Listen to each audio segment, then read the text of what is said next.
मां गंगा भागीरथी की विस्तृत कवरेज की इस खास पेशकश में आपका बहुत बहुत स्वागत है।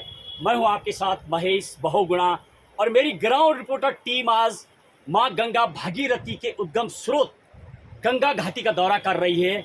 बिल्कुल मैं मां गंगा भागीरथी के तट पे खड़ा हूं और जहां तक मैं मां गंगा भागीरथी की बात करूं, आजकल जैसे जैसे सर्दी बढ़ती चली जाती है, मां गंगा का जल सूक्ष्म होता चला जाता है। अभी बिल्कुल मुझे मां गंगा भागीरथी का जल यदि मैं कुछ दिनों पहले की बात करूं तो बहुत सूक्ष्म नजर आ रहा है, क्योंकि जैसे जैसे सर्दी बढ़ती है हिमाद्री ग्लेशियर का पिघलना बंद हो जाता है, जमने लग जाती है और मां गंगा का सूक्ष्म रूप नजर आता है। जहां तक मैं मां गंगा की बात करूं, ये वो राष्ट्रीय नदी है जो 2008 में राष्ट्रीय नदी घोषित हुई थी। इसके अलावा यदि मैं इस मां गंगा के महात्म्य की बात करूं, यदि मैं नेबरिंग कंट्री की बात करूं, पाकिस्तान, चाइना, इंडिया, बांग्लादेश, तो ये मां गंगा नदी तीसरे नंबर पर आती है। सबसे बड़ी जो नदी है इंडस नदी यानी सिंधु नदी जिसको कहा जाता है। और यदि मैं दूसरे नंबर की बात करूं तो ब्रह्मपुत्र नदी है, 3080 किलोमीटर के लगभग उसकी लंबाई है और तीसरे नंबर पर ये मां गंगा भागीरथी आती है। इसके अलावा मैं यदि गंगा के बारे में और बात करूं, दुनिया की पूरी यदि नदियों की बात करूं तो 34वें नंबर की नदी है ये, विशाल रूप में यदि मैं बात करूं। इसके अलावा दुनिया की एकमात्र मां गंगा वो नदी है जिसका जल कभी खराब नहीं होता है और इसमें एक बैक्टीरियोफेज होता है। बैक्टीरियोफेज की वजह से जिसमें और कीटाणु होते हैं वो सब नष्ट हो जाते हैं। और ओवरऑल यदि मैं इस गंगा के महात्म्य की बात करूं, आदिकाल से मां गंगा है और दुनिया की एकमात्र वो नदी, वो गंगा नदी जो लगभग हिंदुस्तान की यदि मैं बात करूं तो 26.2% जोग्राफिकल एरिया को कवर करती है मां गंगा पूरे भारतवर्ष में। और यदि मैं मां गंगा की लेकर के और बात करूं, लगभग 2525 किलोमीटर से लेके 2601 किलोमीटर की लंबाई है मां गंगा की। इसकी जो सबसे बड़ी सहायक नदी है वो यमुना नदी है, 1376 किलोमीटर के लगभग है।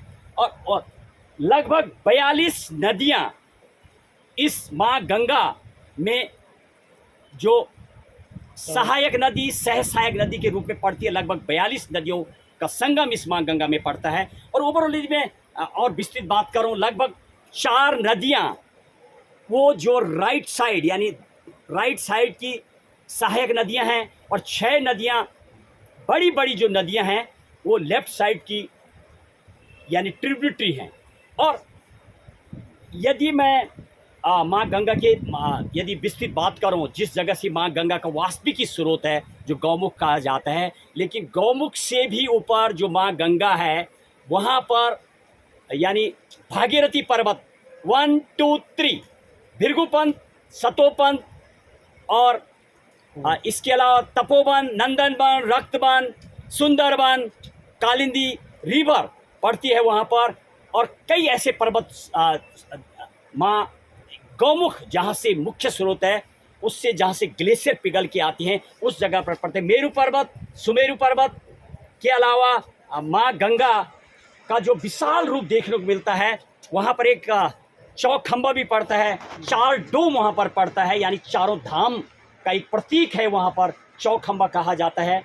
इसके अलावा आकाश गंगा वहाँ पर पड़ती है माँ यानी जब आप जहाँ से मुख्य स्रोत जो ग्लेशियर यानी तपोवन से जो पड़ती है, भृगुपंथ, सतोपंथ, कालिंदी पास से होकर के फिर गौमुख में से गंगा जो निकलती है। यदि मैं हालांकि बात करूँ, पूर्व की बात करूँ, ऐसे बताया जाता है कि गौमुख में एक गौ का आकार का चिन्ह होता है, लेकिन अभी कोई वहाँ पर इस तरीके से, जब मेरी टीम ने लास्ट टाइम दौरा किया था तो वहाँ पर ऐसा कोई आकार हमें नज़र नहीं आया। हाँ, एक जल यानी ग्लेशियर पिघलता हुआ एक स्रोत जरूर नज़र आया। इस तरीके से माँ गंगा गौमुख से निकलती है, गंगोत्री होती हुई कई नदियाँ इसमें पड़ती हैं। और देंगे आपको माँ गंगा की विस्तृत जानकारी तपोवन, नंदनवन, रक्तवन से लेकर के वेस्ट बंगाल फरक्का बैराज जहाँ से माँ गंगा डिवाइडेड हो जाती है, यानी गोमती नदी यानी हुगली में बढ़ जाती है। हुगली के बाद माँ गंगा बांग्लादेश में चली जाती है। बांग्लादेश में जब माँ गंगा प्रवेश करती है तो पद्मा नाम से जानी जाती है। त्रिवेणी यानी इलाहाबाद पूर्व में नाम, वर्तमान में प्रयागराज, गंगा यमुना सरस्वती का मिलन, जहाँ पर जब मेरी टीम ने वहाँ पर दौरा किया था, हालांकि हमें सरस्वती जो नदी है वो उसका जल हमें पूरा नज़र तो नहीं आया वहाँ पर भी। फिर जा कर के जब माँ बांग्लादेश पहुँचती है तो वहाँ पर भी त्रिवेणी मिलन होता है, यानी माँ गंगा पद्मा के रूप में वहाँ पहुँचती है, ब्रह्मपुत्रा जो जमुना के नाम से जानी जाती है, और मेघना नदी, और मेघना जब तीनों का मिलन होता है जहाँ पर बांग्लादेश में, उसके बाद माँ गंगा मेघना के रूप में पहुँच जाती है बंगाल की खाड़ी में, और दुनिया का सबसे बड़ा डेल्टा का निर्माण करते हुए इस तरीके से माँ गंगा पहुँचती है अपने पूरे उस डेल्टा वन में। और देंगे आपको और विस्तृत जानकारी माँ गंगा की। जुड़े मेरे चैनल से, सब्सक्राइब कीजिए मेरे चैनल को। मेरे सहयोगी पृथ्वीदत्त नैथानी और नरेंद्र कुड़ियाल के साथ माँ गंगा के घाट पर, माँ गंगा के मुख्य स्रोत से सीधे ग्राउंड जीरो की कवरेज। जय गंगा माँ, जय हिंद, जय भारत।